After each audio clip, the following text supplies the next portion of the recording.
What if a large part of your life, not money, not time in a day, but actual years, are being quietly traded away for things you don't even truly value?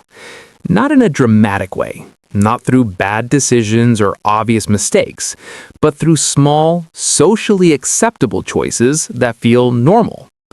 Let's take a fairly typical situation. You're 27. You live in a mid-sized city in the US or Europe. You earn around $55,000 a year. After taxes, that's roughly $3,400 a month. Your rent is $1,200. Your car payment is $450. Insurance, utilities, groceries, another $900. Now you're left with around $850.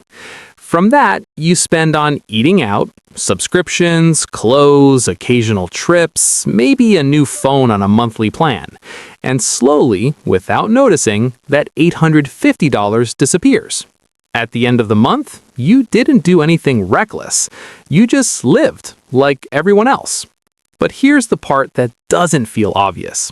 The car you're paying $450 a month for, the slightly nicer apartment, the upgraded lifestyle, these aren't just expenses. They are long-term commitments that quietly reshape your entire financial future. Let's focus on just one decision, that $450 monthly car payment. Over 5 years, that's $27,000. But that's not the real cost. If instead, that same $450 was invested monthly, earning a modest 7% annually, over 20 years, it becomes around $235,000. Not because of anything complex, just time and consistency. So the real cost of that car isn't $27,000. It's the difference between having and not having $200,000 plus in your future. And this isn't about cars. It's about a pattern. So why do people do this? Not because they're careless, but because status spending doesn't feel like spending. It feels like progress. A better car feels like you've made it. A nicer apartment feels like you're moving forward. Upgrading your lifestyle feels like growth. And socially, it's rewarded. No one questions the upgrade. No one sees the long-term trade-off because the cost isn't visible today. It shows up quietly years later. There's also a subtle pressure. When your peers are upgrading, when social media normalizes a certain lifestyle, staying below that level feels like falling behind, even if logically you're not.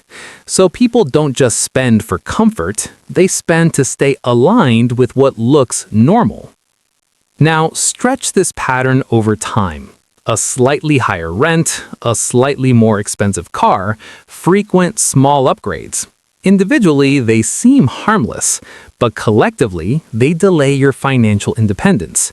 Not by months, by years, sometimes decades, because every fixed expense you add reduces your ability to invest consistently.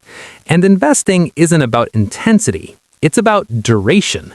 The earlier and longer you stay in, the more the math works in your favor. When that duration shrinks, the outcome changes dramatically. Financially aware people don't necessarily earn more. They just see the trade-offs more clearly. They understand that every recurring expense isn't just a monthly decision. It's a long-term agreement with their future. So instead of asking, "Can I afford this?" they think quietly, "What is this costing me over the next 10 or 20 years?" And sometimes the answer is enough to pause. Not out of fear, not out of restriction, just clarity. This isn't about avoiding all spending or rejecting comfort. It's about recognizing that some purchases don't just take money, they take time. And time, once traded, doesn't come back.